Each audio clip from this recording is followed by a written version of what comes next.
ছলো ছলো নয়নে হাসি মাখা বদনে।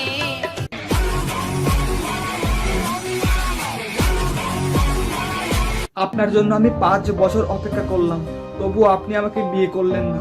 আমি 2-1 দিনের মধ্যেই অন্য একজনের বউ হতে চলেছি। বাই, ভালো থাকবেন।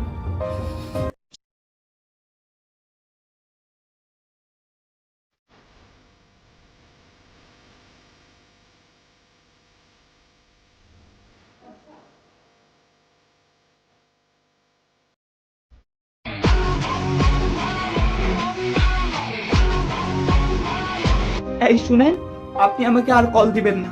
আমার বাবা অন্য একটা ছেলের সাথে আমার বিয়ে ঠিক করে ফেলেছে। আমি কাঁদতে কাঁদতে তার সাথে বিয়ে করে ফেলছি। আপনি আর কল দিবেন না। প্রিয়া প্রিয়া প্রিয়া আমায় ধোকা দিয়াছে।